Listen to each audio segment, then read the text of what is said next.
Friday the 13th is a horror film series that goes back to Sean S. Cunningham's same-named 1980 slasher classic. More on Cunningham in the Deep Star 6 retrospective. For Freddy vs. Jason and Friday the 13th Part 1 to 8, see the same-named retrospectives.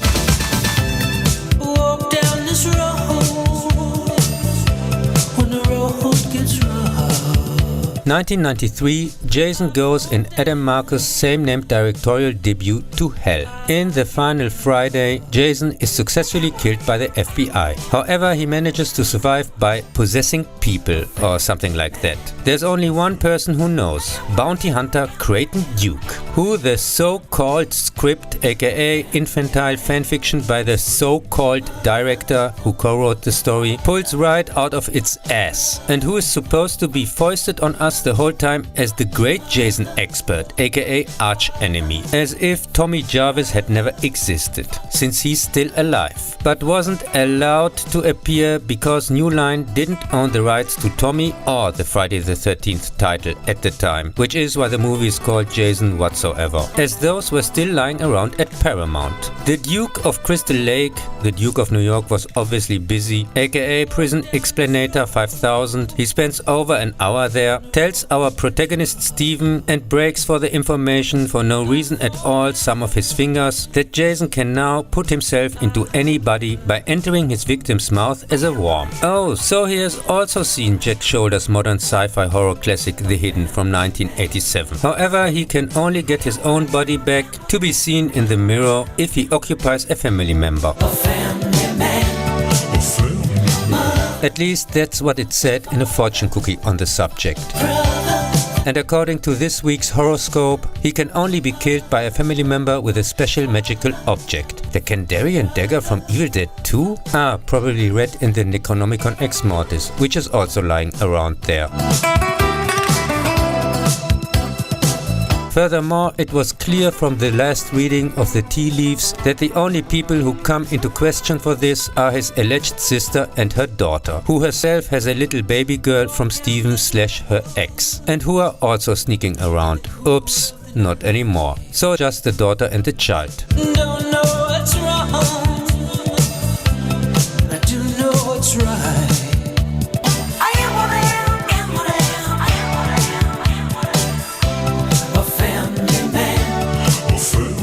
Jason and the franchise Goes to Hell is so bad they even misspelled Voorhees' name on his house that not even the most hardcore Friday the 13th cultist can defend it with a straight face, and is an even more shameless cheat than its predecessor, Part 8, Jason Takes a Boat. At least in that one he was still in it. Here you only see him in the first and last few minutes and occasionally for a second in the mirror, as long as he doesn't get bitten by a vampire, I guess.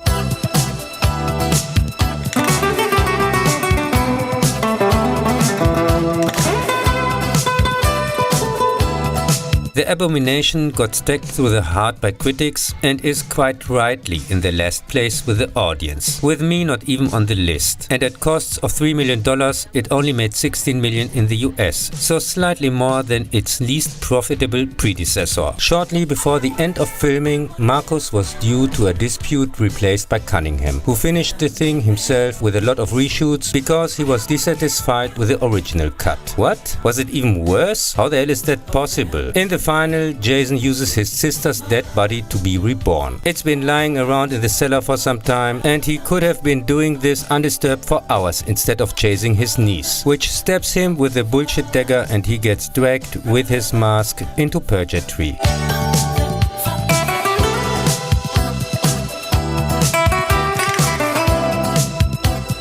In other words, the place where the unsuspecting viewer, who mistakenly thought he was watching a Friday the 13th movie, has been since 90 minutes.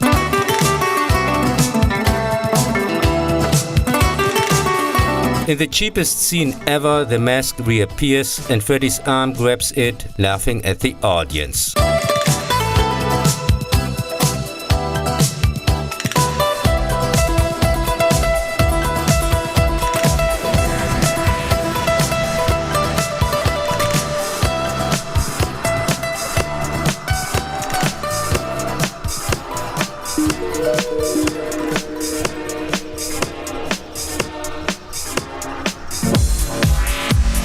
Even Jason Voorhees was so embarrassed from the last movie that he distanced himself from it to such an extent with new identity as Jason X, not only left his city or the country, but directly with the first available flight the entire planet. In 2001, Jason X has his own personal space odyssey in the same named horror action science fiction. The movie, which doesn't take itself too seriously, begins in the distant future of 2008. Before Jason is cryogenically frozen on a secret military base, he kills all the personnel and ruptures the tank so that the badly wounded scientist in charge also freezes.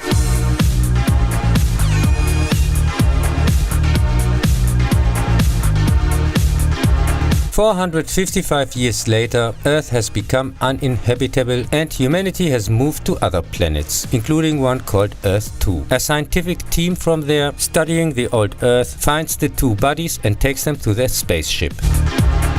The corrupt head of research wants to take Jason to the space station Solaris to sell him for a profit.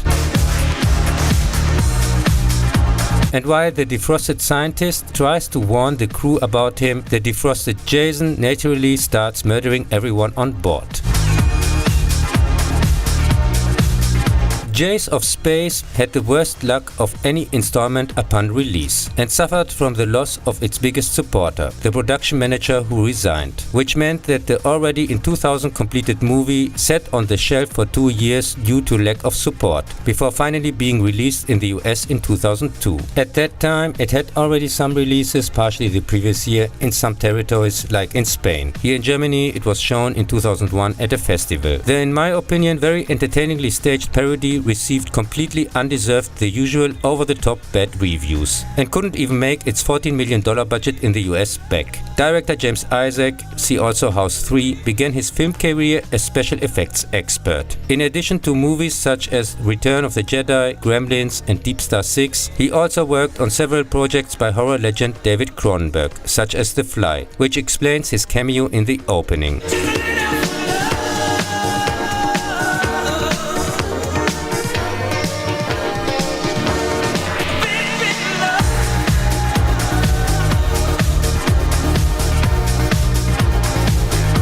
I found Jason X, especially as a sci-fi fan, very good, despite the many computer effects. For the time, the spectacle, more expensive than the last 4 movies together, was unusually elaborately staged.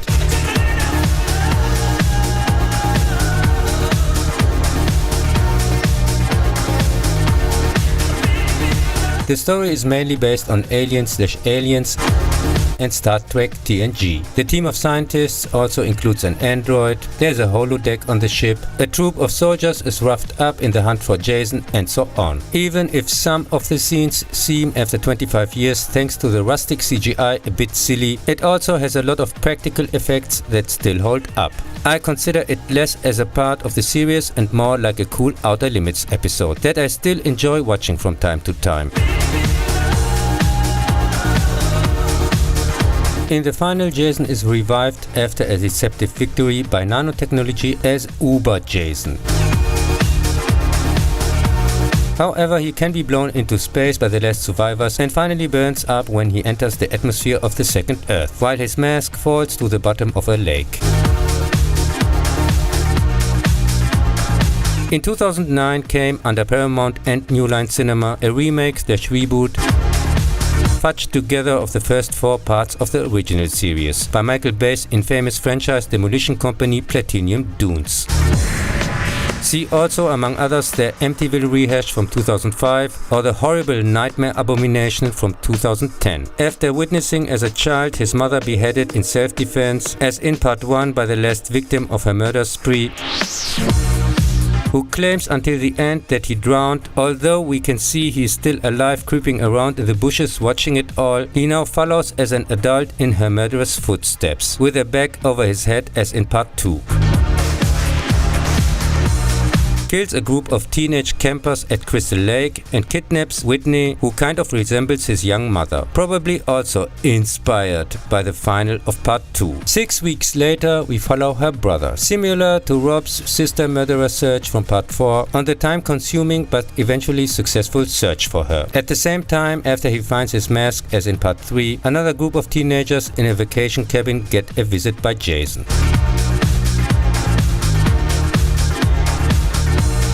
Friday the 13th wannabe by simple-minded rehash expert Markus Nispel, who was already responsible for the unnecessary polished up for the mainstream Chainsaw Massacre, Frankenstein and Pathfinder infusions, and later also took a dump on Conan in 2011, rightly received negative feedback across the board, but still made back more than 3 times its $19 million budget alone in the US. There is also a 10-minute longer rip-off cut, I mean of course killer cut, in which, in addition to some extended violence and erotic scenes or alternative takes, hostage Whitney can escape from Jason's catacombs, but is later recaptured by him anyway, which I also don't give a fuck about. In the unimaginative by-the-number slasher product, the brother and sister can apparently kill Jason in the final and throw him into the lake, but he reappears ready to attack and the ending remains open. Other Friday the 13th projects are currently, as of 2024, apparently failing due to a tricky situation with the rights. Since a court ruling, Cunningham, who at some point announced a movie for some point, probably shares the rights with original screenwriter Victor Miller, who at some point announced a TV series for some point.